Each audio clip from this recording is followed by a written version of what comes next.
Questions आ जाते हैं, इसका मतलब टॉपिक कंप्लीट हो गया वाला। ठीक है, okay, so now we come to squat, ship squat, and squat is a form of interaction, right? So everybody please pay attention to the screen. I'm drawing something here, तो उसमें ज़रा ध्यान दीजिए.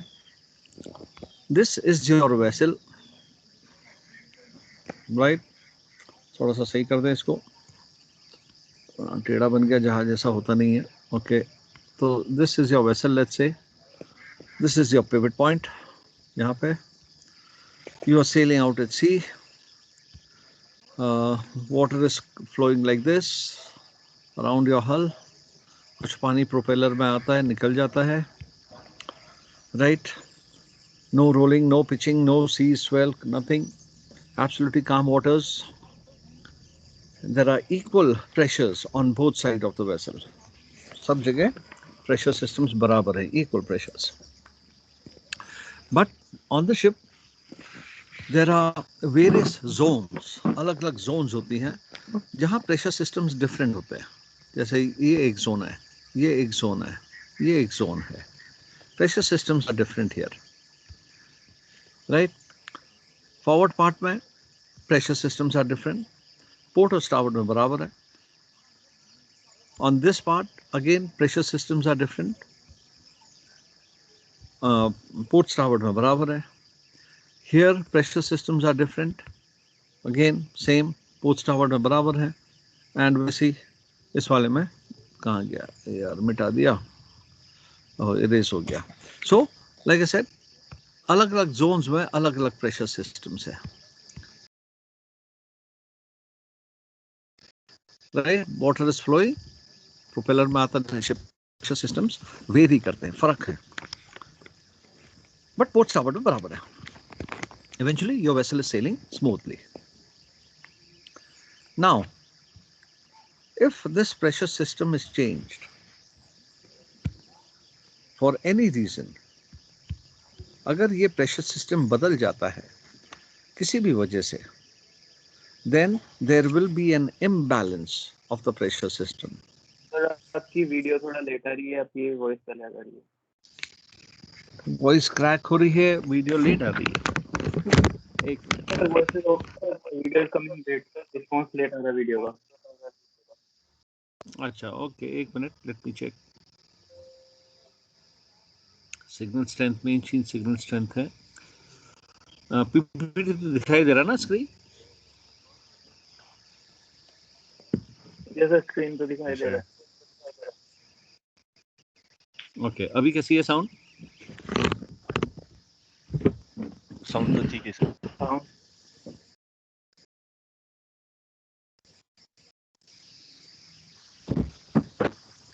अच्छा एक minute hold, let me change my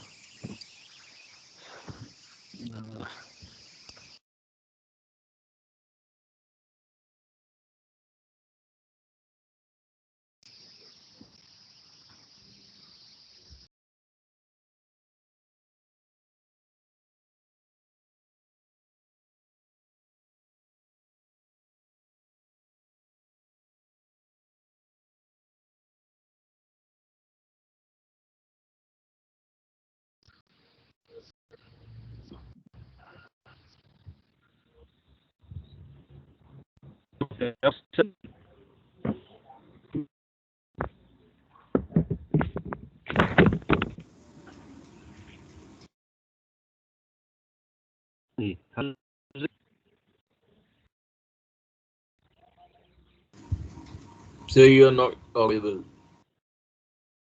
So you are coming broken. broken. Okay.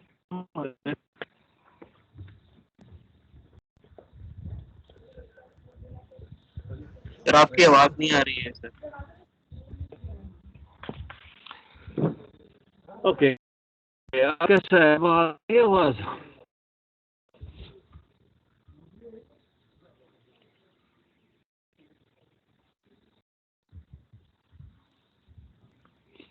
Okay, 1 minute, just 1 minute guys.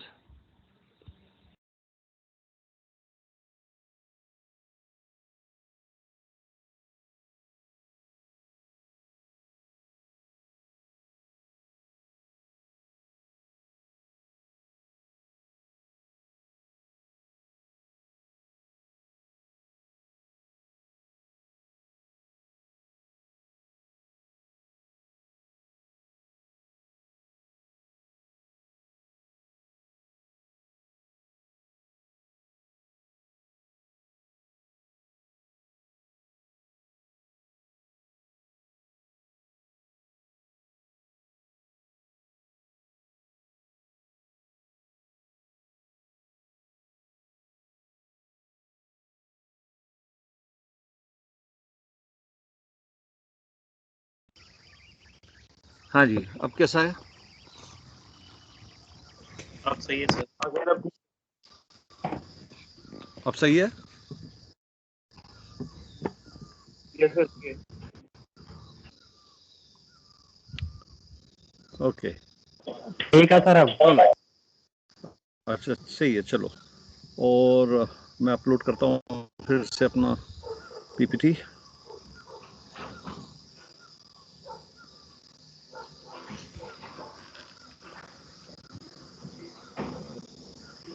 Screen visible?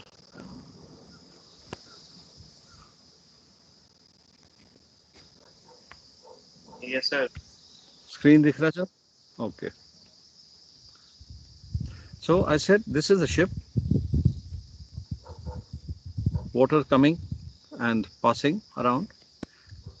There are equal pressures on both sides and your vessel is sailing smoothly.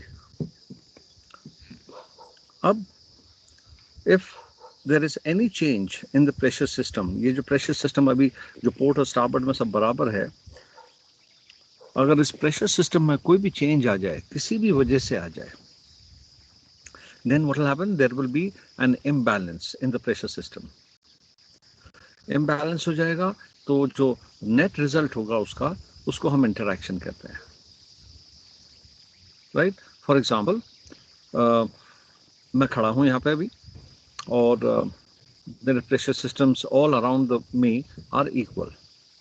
If somebody pushes me from behind, तो पीछे मेरा pressure systems बदल गए and उसका जो net effect होगा is that I will fall forward. वो interaction हो जाएगा. Why? Because the pressure systems have changed around me. Similarly, आपने नोट किया होगा when आप हाईवे में कार चला रहे हैं, राइट? सब प्रेशर सिस्टम्स बराबर हैं. बगल से जब कोई ट्रक निकलता है हाई स्पीड से, तो आपकी गाड़ी जो है वो वॉबल करती है थोड़ी सी, isn't it? क्यों? क्योंकि प्रेशर सिस्टम बदल गए. As long as you were driving alone in the middle of the road, pressure systems all around your car were equal. But when a truck crosses you, now the pressure systems have changed. जब वो अबीम आ जाता है truck आपके, pressure system बदल जाते हैं and your car wobbles a bit. उसके बाद फिर ठीक हो जाता है. The same truck, अगर वही ट्रक 1 किलोमीटर दूर से जाता है तो कुछ नहीं होता है, लेकिन एक पॉइंट आएगा जब वो ट्रक नजदीक आ रहा है, you will vowel little bit. जैसे जैसे आपके और ट्रक के बीच में डिस्टेंस कम होगा, इंटरैक्शन बढ़ता रहेगा, right? Similarly aircraft taking of या एयरक्राफ्ट लैंडिंग, उस टाइम में भी प्रेशर सिस्टम्स एयरक्राफ्ट के ऊपर, विंग्स के ऊपर और विंग्स के नीचे प्रेशर सिस्टम डिफरेंट होते हैं. वैसे ही मेट्रोस में भी ट्यूब में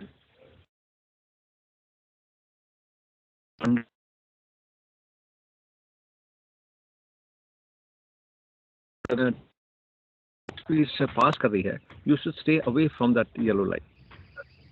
Sir, you are coming broken Might be again. sucked in due to.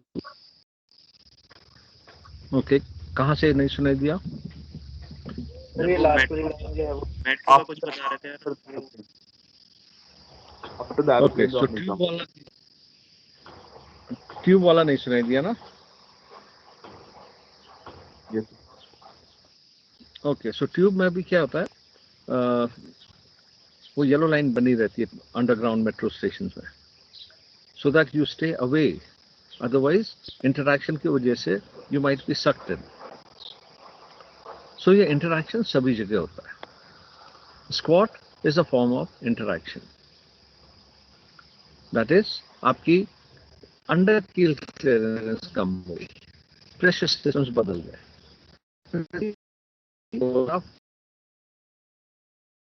Shallow waters में आए आप तो वहां प्रेशर सिस्टम्स बदल गए. As a result track.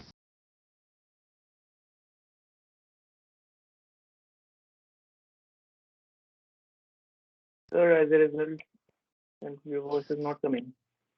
Sir आपकी आवाज नहीं आ रही. As a result,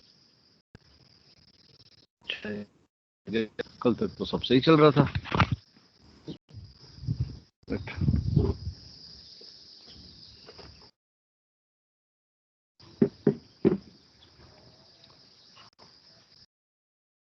to the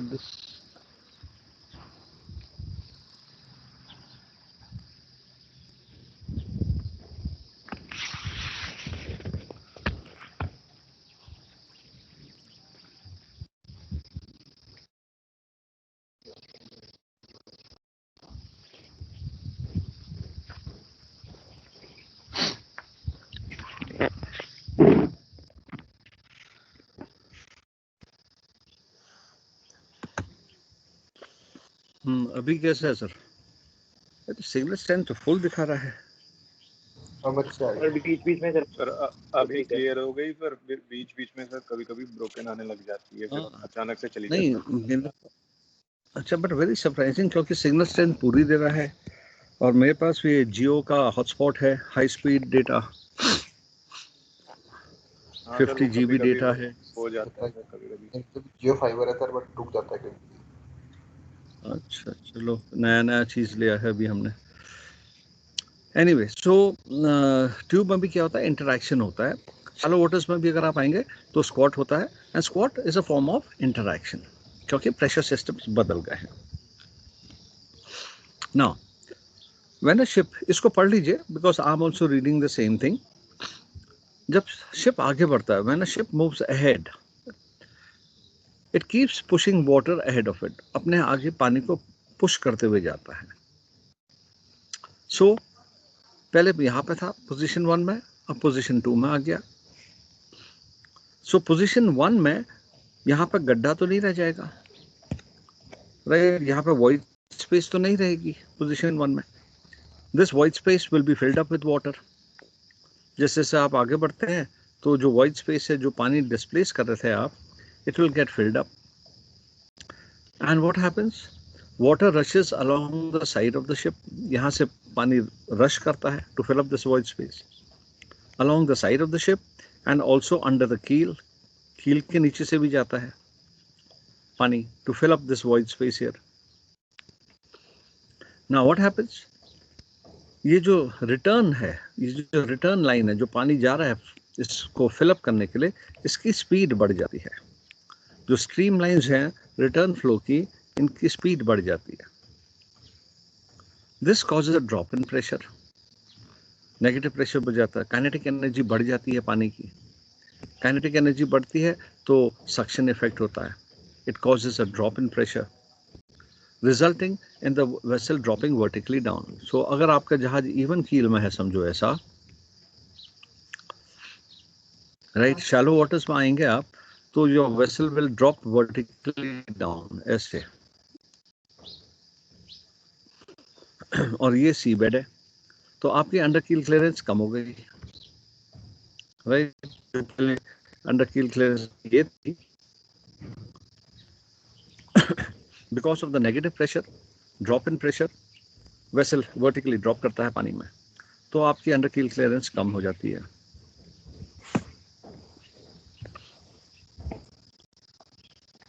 okay, now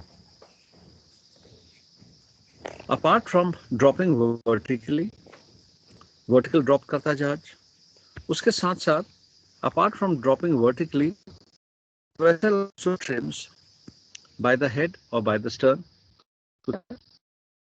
भी करता है बाय द हेड और बाय द स्टर्न। सर क्या करता है? तो कम हो जाती है, ट्रिम करता है बाय द हेड और by the stern. Vertical drop होता है, and apart from dropping vertically, the vessel also trims. So as well as dropping vertically, the vessel generally trims by the head or by the stern. ठीक है? That means trim भी कर रहा है। तो पहला तो ब्लू था under keel clearance, vertically drop हुआ तो अंडर कील क्लियरेंस रेड हो गई, कम हो गई अंडर कील क्लियरेंस। ट्रिम कर गया तो ये ग्रीन वाली लाइन हो गई, अंडर कील क्लियरेंस और कम हो गई। It will trim by the stern और बाय द हेड, वो डिपेंड करता है आपका ब्लॉक कोएफिशिएंट क्या है, right? So this overall reduction in the static under keel clearance, This is called squat. So it will drop vertically down and also trim by the head or stern. This overall decrease in the static underkeel clearance, इसको हम squat कहते हैं. जो reduction in the static underkeel clearance. Squat is not the difference between the drafts when the vessel is stationary and when the vessel is moving ahead. मतलब अगर आपका draft 10 metre है जब आप स्टॉप्ड हो, एंड जब आप मूव करने लगते हो आपका जो ड्राफ्ट गेज इंडिकेटर है वो 11 मीटर दिखा रहा है, तो इसका मतलब ये नहीं है कि 1 मीटर का स्क्वाट है. It is not the difference between the drafts when the vessel is stationary and the draft when the vessel is moving ahead. तो जो गेज है, ड्राफ्ट गेज, वो जो आपको दिखा रहा है when you are moving and when you are stopped, उसका डिफरेंस को स्क्वाट नहीं कहते. Squat is this. Squat is the decrease in the static underkeel clearance. उसको squat कहते हैं. सर स्टैटिक का क्या मतलब हुआ? Static का मतलब when you are stopped. जब आप जहाज stopped है तब आपकी अंडरकील क्लियरेंस क्या थी, और जब आप मूव कर रहे हो तब आपकी अंडरकील क्लियरेंस क्या है. ठीक है. Okay sir. तो उसका वो उस डिफरेंस को बोलते हैं स्क्वाट. अच्छा, इसको छोड़ देते हैं, नॉट इम्पोर्टेंट. अच्छा, नाउ मैंने आपसे कहा था the ship also trims by the head और बाय द स्टर्न. अगर आपका ब्लॉक कोएफिशिएंट 0.7 से ज़्यादा है, greater than 0.7, that means VLCCs, ULCCs या वो अपने बल्क कैरियर्स हैं, large bulk carriers, then grounding will usually occur at the bow. और अगर आप फाइन फॉर्म वेसल है, मतलब आपका ब्लॉक कोएफिशिएंट अगर 0.7 से कम है, तो grounding will usually occur at the stern. In other words, जो फुल फॉर्म वेसल्स होती हैं जिनका ब्लॉक कोएफिशिएंट 0.7 से ज़्यादा होता है, they will trim by the head, and if they touch bottom, they will touch bottom by the head, by the bow. And fine form vessels जिनका block coefficient 0.7 से कम होता है, वो अगर रन अग्राउंड करेंगी, if they touch bottom, they will touch bottom by the stern. Okay. अब Bernoulli's principal क्या कहता है? बर्नौलीज प्रिंसिपल स्टेट्स डिफरेंट क्यों है sir? by the bow, by the stern.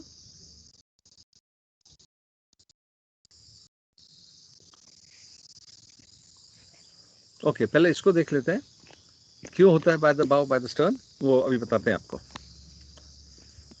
Now Bernoulli's theorem कहती है that in any moving liquid या air, हम यहाँ लिक्विड की बात कर रहे हैं, the sum of the kinetic energy, potential energy and pressure energy, ये कांस्टेंट होता है.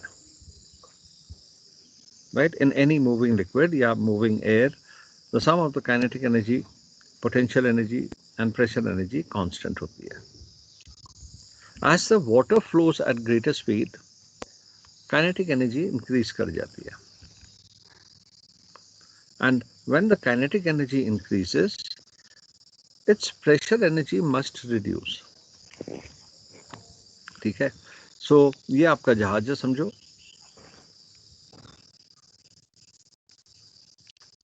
राइट, यहाँ से आपका बॉइंट वेट आ रहा है, नीचे से आपका बॉइंट फोर्स है, which is keeping the vessel afloat. ठीक है, when the vessel is stopped. Right, तो आपका ये है, नीचे से बॉइंट फोर्स आ रहा है और ऊपर से आपका ये वेट है और ये बॉइंट फोर्स है, जहाज स्टॉप्ड है. बट जैसे जैसे आपकी स्पीड बढ़ती है, दैट काइनेटिक एनर्जी इंक्रीजेस पानी की, और काइनेटिक एनर्जी बढ़ेगी तो प्रेशर एनर्जी मस्ट रिड्यूस। और जब प्रेशर एनर्जी, ये जो प्रेशर एनर्जी नीचे से जो प्रेशर आ रहा है वो जब रिड्यूस कर जाता है तो your vessel sinks to a deeper draft. ऐसे वो बॉडीली ड्रॉपेज होता है, because vessel is supported in water by pressure. नीचे से पानी का प्रेशर आ रहा है, एंड क्योंकि काइनेटिक एनर्जी बढ़ गई है तो प्रेशर एनर्जी कम होगी, तो प्रेशर एनर्जी कम हो गई तो vessel will sink to a deeper draft. Since the vessel is supported by pressure energy और प्रेशर एनर्जी कम हो गई है, the vessel sinks to a deeper draft या लॉन्गर ड्राफ्ट, व्हाटएवर। सो ये आपका स्क्वाट की डेफिनेशन है। डिफाइन स्क्वाट आता है तो आपको ये आंसर आ जाता है। अब what are the factors that determine the amount of squat? कितना स्क्वाट होगा? 1 मीटर, 1.5 मीटर्स, 2 मीटर्स, कितना स्क्वाट होगा? एक क्वेश्चन आपका ये आता है। सो क्वेश्चन आता है define squat and state the factors that determine the amount of squat. उसका आंसर ये है।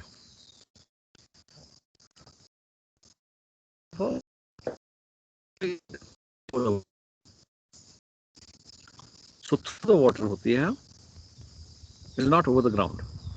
So आप alongside हो, speed over the ground is 0, but tide है वहाँ पे, so उसकी वजह से भी squat हो जाएगा।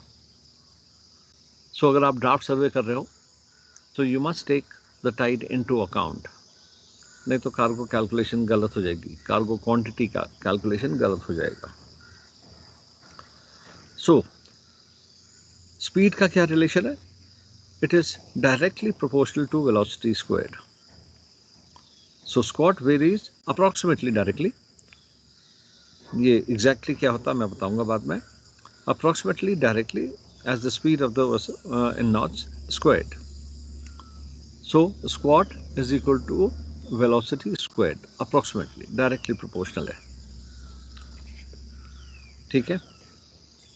So अगर आप alongside हैं, यहाँ पे लिखा है and tide is running, squat वहाँ भी होगा क्योंकि जो वेलोसिटी है, velocity is through the water.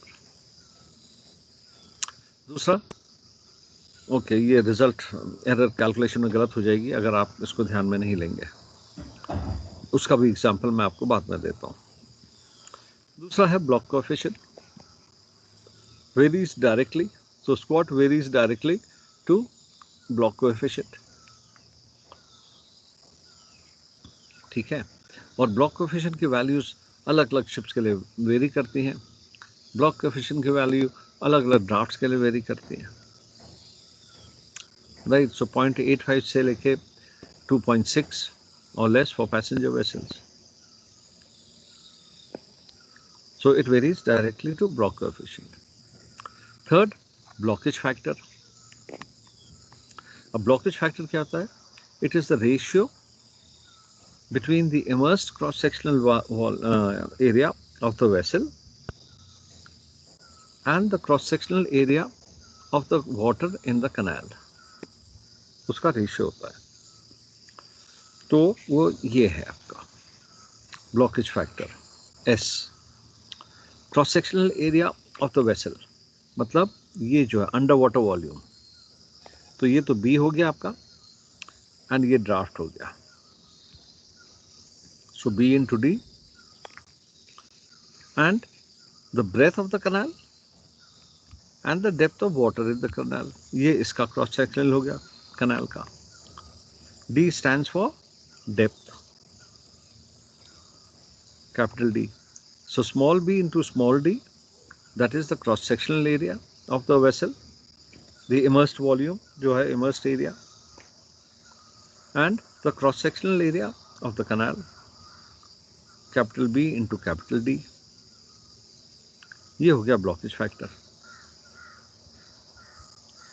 Sir इसमें जो डेप्थ ऑफ कैनाल है वो हाइट ऑफ टाइड इंक्लूडेड होगा ना? यस, जो भी, हाँ, अगर डेप्थ ले रखी है, it is not chartered depth, right. Chartered depth ज्यादा भी हो सकती है, कम भी हो सकती है। जो हाइट डेप्थ है उस वक्त, जिस वक्त आप यहाँ पे हो, ठीक है, तो हाइट ऑफ टाइड है, तो yes, that has to be taken into account. Okay sir. Okay, अच्छा, अब ये भी तो हो सकता है कि फॉर एग्जांपल इस इमेज पे ध्यान दीजिए जरा, कि डेप्थ तो है, हमको मालूम है डेप्थ है, लेट्स से 100 मीटर्स है ये, लेकिन ये जो बीम है ये है ही नहीं, ये खुला है, इसको हटा दीजिए यहाँ से। ओपन सी है, मतलब आप पोर्ट के पास तो पहुंच गए हो, डेप्थ तो हो गई 100 मीटर्स वहाँ पे, लेकिन ओशन खुला है, सब साइड से, पोर्ट स्टार्बोर्ड से पूरा खुला। ये तो कनाल का है, कनाल में तो डेप्थ है, विड्थ भी है। तो हम पानी के कोस्ट के पास आ गए हैं, डेप्थ 100 मीटर्स है, लेकिन पोर्ट और स्टारबोर्ड में ओशन पूरा खुला है, 100 miles this side, 100 miles that side. तो वहां पे हम बी की वैल्यू क्या लेंगे, क्योंकि ब्लॉकेज फैक्टर तो वहां भी होता है। और वैसे ही समझो ये डेप्थ भी, ओपन ओशन है, समझो डेप्थ इज 1000 मीटर्स, तो वहां पे हम डी क्या लेंगे, या डेप्थ इज 2000 मीटर्स ओपन सी में, या 3000 मीटर्स, तो वहां हम बी की वैल्यू क्या लेंगे और वहां हम डी की वैल्यू क्या लेंगे। तो ये मैं आपको पेंट में समझाऊंगा, ठीक है। सो तीसरा फैक्टर क्या है, blockage factor, which will determine the amount of squat. अच्छा, इसी लोकेशन में फर्ज करो दो जहाज आ जाते हैं, एक जहाज यहाँ पे है और एक जहाज यहाँ पे है, two ships are passing in a canal, तो ब्लॉकेज फैक्टर डबल हो जाएगा, स्क्वाट भी आपका डबल हो सकता है, क्योंकि ब्लॉकेज फैक्टर तो दोनों के लिए होगा ना, ऐसा तो नहीं है। So if two ships are passing in a canal and when they come abeam to each other, तो ब्लॉकेज फैक्टर बढ़ जाएगा, स्क्वाट का इफेक्ट भी बढ़ जाएगा।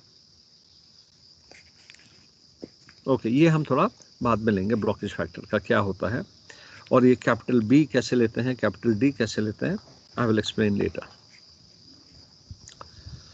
ओके, फिलहाल हम ये ले रहे हैं, तो ब्लॉकेज फैक्टर हो गया B into D, where B is the breadth of the ship, D is the static draft of the ship, capital B is the width of the canal, and capital D is the depth of water in the canal. Okay, and like I said कि हमारा ये भी हो सकता है, ये हमारा जहाज है, ये सी बेड है, depth is there 100 metres, but खुला है ओशन, तो डी की वैल्यू तो हमको मिल गई, कैपिटल डी की। कैपिटल बी की वैल्यू क्या लेंगे हम, और वैसे ही हो सकता है कि आपका डेप्थ भी बहुत है, ये आपका जहाज है, ओपन सी में हो, यहाँ पर 3000 मीटर्स की डेप्थ है,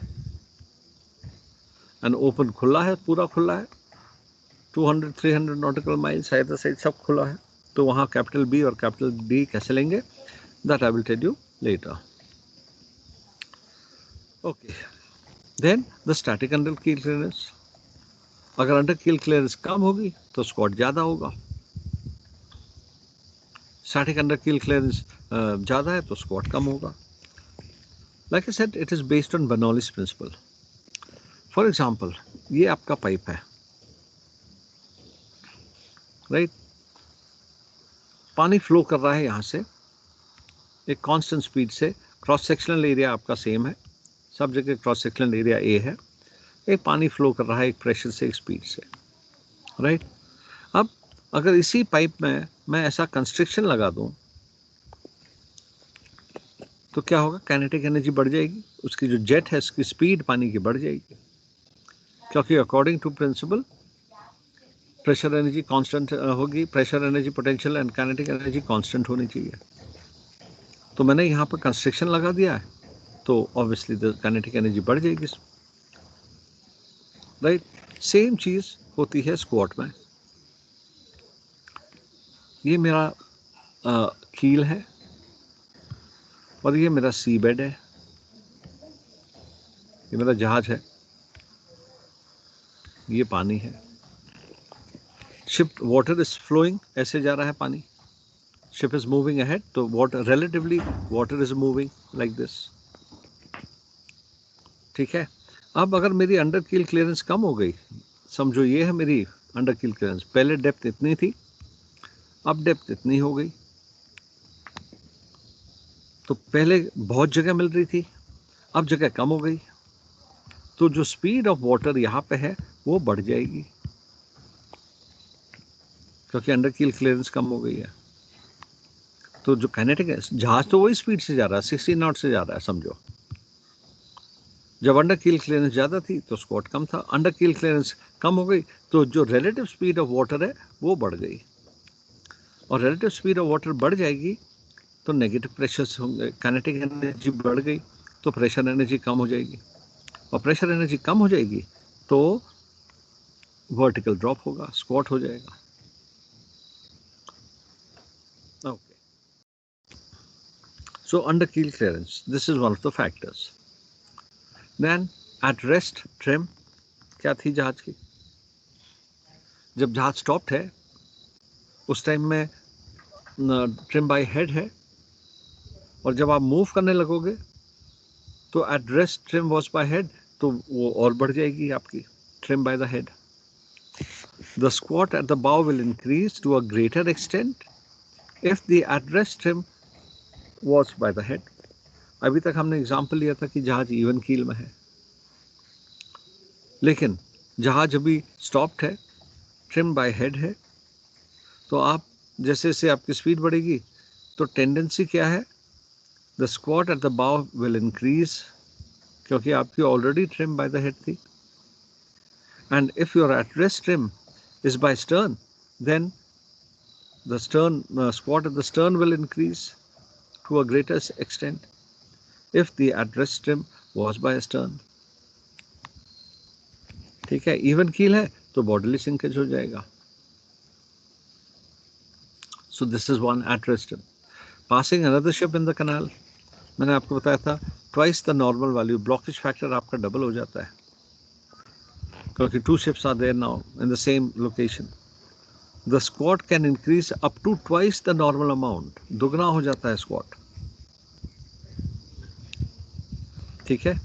एंड फाइनली अगर आप किसी बैंक के कैनाल के पास में है तो तब वहाँ पर भी आपका ये इंक्रीज हो जाएगा squat. So these are the 7 factors which affect the amount of squat. Okay, so define squat एक क्वेश्चन है, उसी के साथ आता है state the factors that determine the amount of squat. तो वही 7 पॉइंट हो गए। अब ये है आपका formula for calculating squat. Squat हमने कहा था varies directly to block coefficient and approximately directly to velocity squared, approximately. So ये जो फॉर्मूला यहाँ पर दिया है ये मोटा मोटा फॉर्मूला है, रफ फॉर्मूला है ओपन वाटर्स में।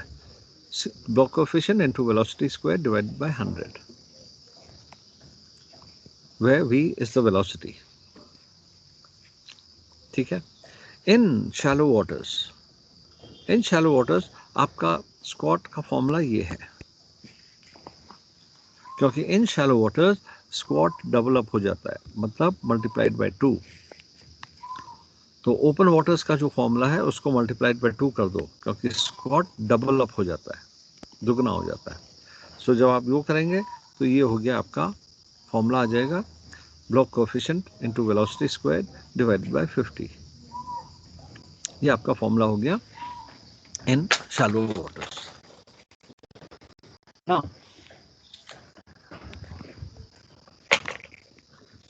कहते हैं एक कहावत है that you half your squat, you half your speed, अपनी स्पीड को हाफ कर दो तो आपका स्क्वाट क्वार्टर हो जाता है।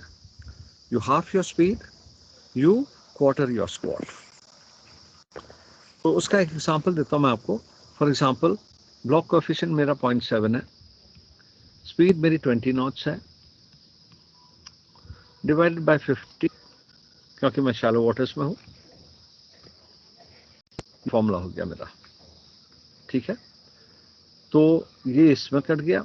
5 goes into 24 times, 4 2s are 8, and 8 into 7 is 5.6 meters. ये हो गया स्क्वाट।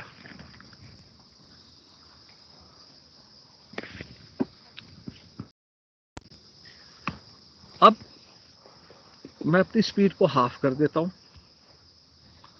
सो अब मैंने लिया 0.7 multiplied by 10 divided by 50. So 10 goes into this 5 times, 5 goes into this twice, 2 sevens are 14, 1.4 meters.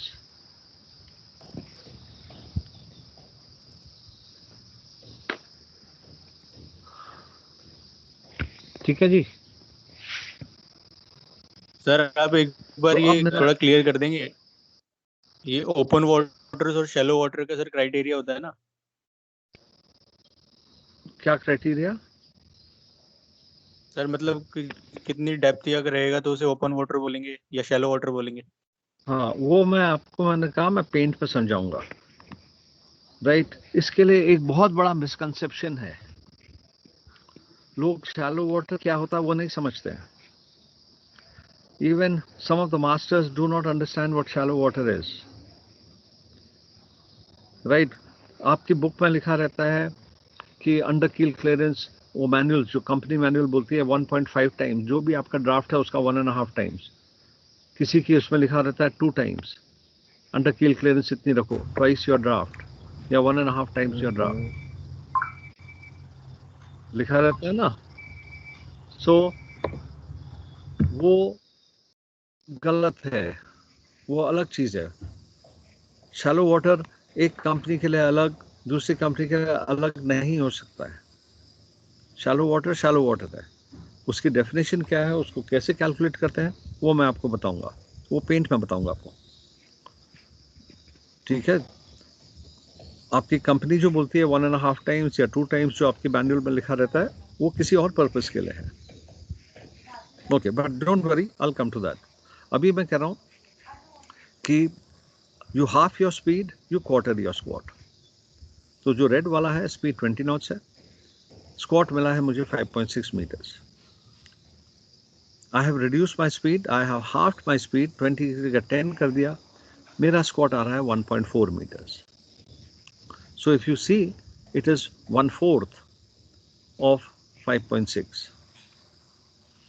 So speed is the best way, मतलब reduce the speed, you will reduce the squat.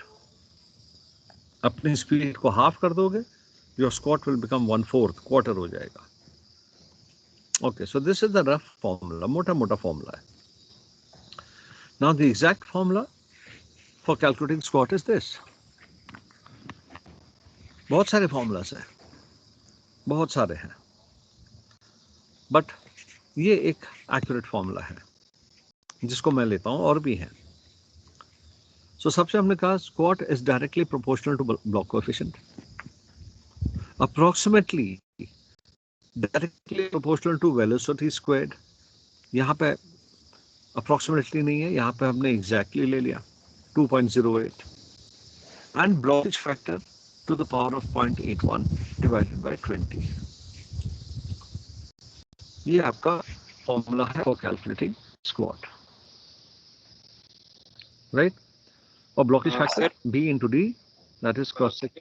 हाँ जी sir, ये spot जो diametric और prismatic channel में very करता है वो ब्लॉकेज फैक्टर की वजह से वेरी करता है क्या?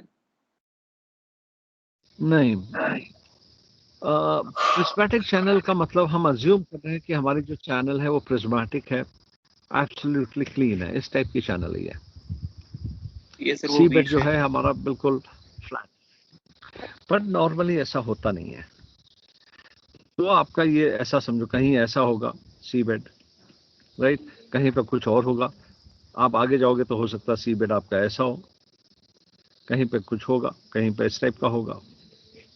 वो चेंज होते रहता है, और वो चेंज होता रहेगा तो आपके हल के नीचे के जो प्रेशर सिस्टम है वो बदलते रहेंगे।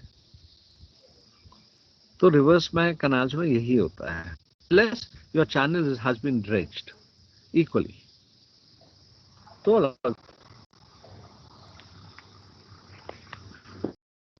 coming back to my formula,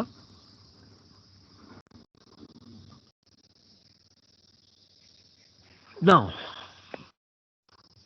एक minute,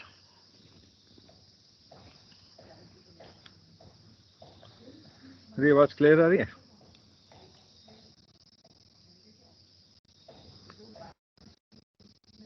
hello, okay sir clear है। आवाज आ रही है। अच्छा ओके, नहीं वो थोड़ा सा मुझे यहाँ पे बैड नेटवर्क क्वालिटी आ रहा था इसलिए। अब किसी ने पूछा कि what can be considered as shallow waters, right? This depends on the depth. अब मैं वो आ रहा हूँ उस चीज़ पे, एक मिनट मैं आपको समझाऊंगा अभी। ओके सो अब मैं यहाँ से हट रहा हूँ। अच्छा एक क्वेश्चन आपका ये आता है, इसको भी देख लेते हैं, फिर मैं पेंट में जाता हूँ, बार बार आगे पीछे करने से हो जाए। So what are the signs that your vessel has entered shallow water? Shallow water की डेफिनेशन क्या होती है मैं बाद में बताऊंगा पेंट में जाके। अब एक क्वेश्चन आता है, define squat and state the factors that determine the amount of squat. फिर उस स्क्वाट का फॉर्मूला आ गया। And finally what are the signs that the vessel has entered shallow waters? कैसे पता चलेगा आपको कि जहाज शैलो वाटर में आ गया? ठीक है, तो ये फैक्टर्स है, किसी भी ऑर्डर में लिखो। बट सबसे पहले अगर आप बाहर से आ रहे हो, ओपन सी से कोस्ट के पास आ रहे हो, सबसे पहले आपका स्वेल कम हो जाता है। ठीक है, बाहर से ओपन सी से आ रहे हो, वहाँ पर स्वेल ज़्यादा है, अगर मौसम ख़राब है बाहर स्वेल ज़्यादा है, तो कोस्ट के पास जब आप पहुँचते हो तो आपका स्वेल कम हो जाता है। फिर पानी का कलर चेंज हो जाता है। जैसे जैसे आप और आगे आते हो तो पानी का कलर मडी होने लगता है। फिर धीरे धीरे आपके जहाज के वाइब्रेशंस बढ़ने लगते हैं। नोटिस किया होगा आपने, शैलो वाटर में जाता है हल्के हल्के वाइब्रेशंस बढ़ने लगते हैं। आपकी स्पीड थोड़ी कम होने लगती है, इंजन में लोड बढ़ने लगता है, आपका आरपीएम कम होने लगता है। ठीक है, और आगे जाते हैं तो और भी ज़्यादा वाइब्रेशन होने लगते हैं, क्योंकि डेप्थ अंडर कील क्लियरेंस और कम हो गई है, तो वाइब्रेशंस और भी ज़्यादा होने लगता है। भाई स्पीड और कम होने लगेगी, आरपीएम और कम होगा, आपका इंजन लोड ज़्यादा आने लगेगा।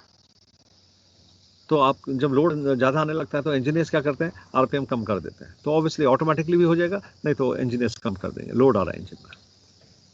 फिर आपकी जो बाव वेव है वो बाव वेव बड़ी होने लगती है। पीछे जो स्टर्न का जो प्रोपेलर का जो वॉच है उसकी विड्थ बढ़ने लगती है, पीछे से स्टर्न वेव भी शुरू हो जाती है। आपका स्टीयरिंग जो है वो स्लगिश होने लगता है, स्टीयरिंग करना मुश्किल हो जाता है, स्लगिश हो जाता है स्टीयरिंग। फिर आपका स्टॉपिंग डिस्टेंसेस बढ़ जाते हैं, फिर आपका टर्निंग सर्कल डायमीटर बढ़ जाती है। ये सब इंडिकेट करते हैं that the vessel is entering shallow waters. Squat होने लगेगा जहाज को। ठीक है, so what are the signs? ये साइंस है। अब उसको आप किस ऑर्डर में लिखते हो वो आप पे डिपेंड करता है, बट बेहतर है बाहर से आ रहे हो ओपन सी से, स्वेल कम हो जाएगा, पानी का कलर चेंज हो जाएगा, मडी वाटर स्टार्ट हो जाएगा, हल्के हल्के वाइब्रेशन स्टार्ट हो जाएंगे, स्पीड कम होने लगेगी, इंजन आरपीएम कम होने लगेगा, लोड बढ़ेगा इंजन में। फिर जैसे और आगे जाएंगे तो पानी का मडी कलर होने लगेगा, पानी का कलर, फिर वाइब्रेशन और ज़्यादा बढ़ जाएंगे, स्पीड और कम हो जाएगी, लोड और ज़्यादा आ जाएगा, डिफ़िकल्टी होगी स्टीयरिंग करने में, स्लगिश। तो इस ऑर्डर में लिखेंगे तो दैट भी, तो ship becomes sluggish to manoeuvre, draught indicators echo sounder में चेंजेस आ जाएगा, आरपीएम ड्रॉप होता है। ये 15% 20% ना भी लिखो तो आरपीएम ड्रॉप होएगा, स्पीड ड्रॉप हो जाएगी, रोलिंग पिचिंग कम हो जाती है, राइट, मौसम क्योंकि स्वेल कम हो जाता है। शिप में start to vibrate suddenly, muddy water होने लगेगा, स्टॉपिंग डिस्टेंसेस बढ़ जाते हैं। ओके, टर्निंग सर्कल डायमीटर बढ़ जाएगी,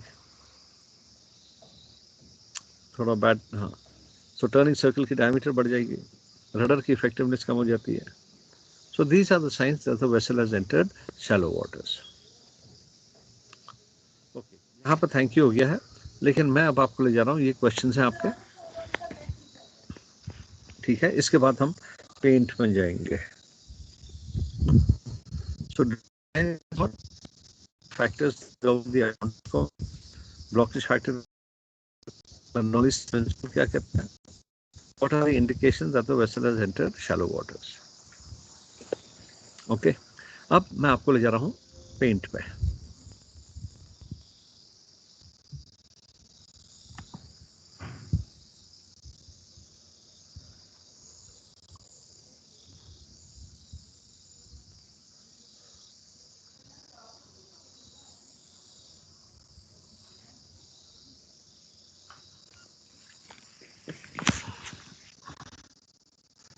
ओके, सो जल्दी से, क्योंकि 5 मिनट रह गए, तो ये आपका, ओहो बहुत मोटा हो गया ये,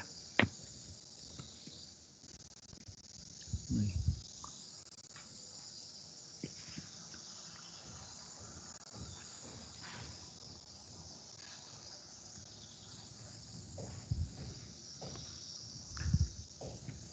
एक minute sir, I have to restart.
Okay, guys, you can see this.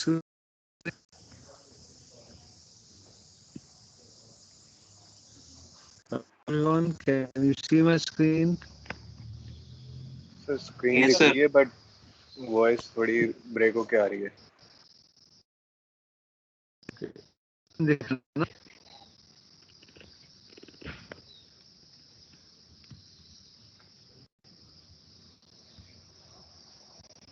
Okay, ऐसा कर रहे हैं यहाँ पे, और मैं समझाऊंगा. वैसे फॉर्मूला है वो, मैंने आपको बोला था ना, B into D upon B into D, ठीक है. तो B का formula 7.7 plus 20 times 1 minus block coefficient squared. Video slow आ रही है सर बहुत. इनटू स्मॉल, हाँ मेरे ख्याल से इसको मैं चलो नेक्स्ट टाइम बता दूंगा आपको शैलो वाटर क्या होता है. टॉपिक खत्म हो गया आपका, राइट. स्क्वाट का टॉपिक खत्म हो गया है.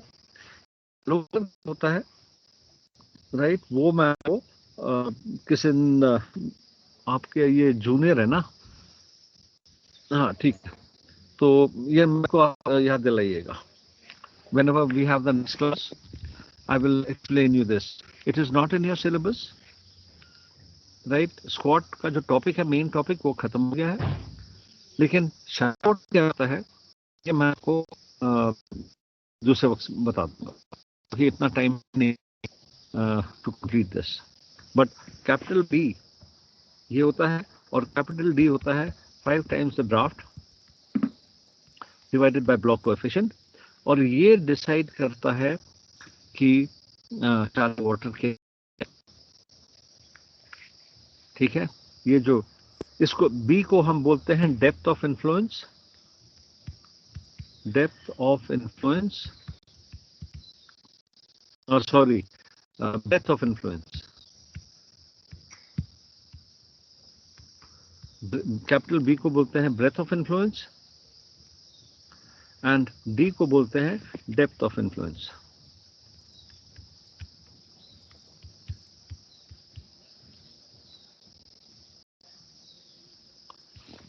ठीक है, तो बी कैलकुलेट करने का फॉर्मूला है 7.7 plus 20 times 1 minus block coefficient squared into B, जहां ये बी है, सी बी है, ये तो ब्लॉक कोएफिशिएंट है and B is the beam of the vessel. इससे हमको ब्रेथ ऑफ इन्फ्लुएंस मिल जाएगी कैपिटल बी, और कैपिटल डी मिलेगा इससे 5 times the draught into block coefficient divide by block coefficient. ये हो गया आपका डेप्थ ऑफ इन्फ्लुएंस. और ये जो डी है ये डिटरमिन करता है कि शैलो वाटर क्या होगा. Okay, so this whenever we are there next time, next class, once again, it's not in the syllabus, it is just for your knowledge.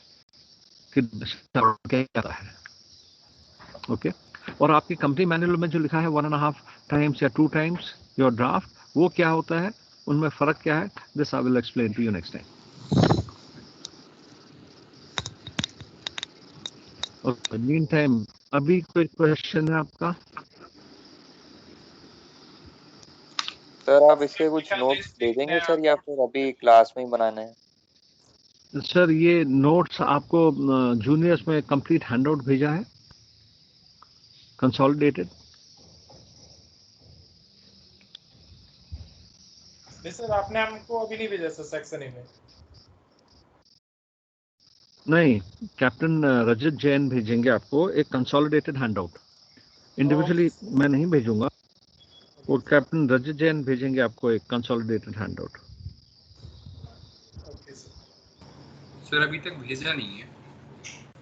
नहीं तो आप उनको जरा रिमाइंड कीजिए जब उनकी क्लास में आएंगे ना वो. ओके सर, ओके ठीक है सर. सारे होंगे उसमें, सारे सब्जेक्ट के हैंडआउट आएंगे उसमें? हाँ उसमें सब होगा. ओके ओके सर, ठीक, थैंक्स. चलिए, okay guys, take a break.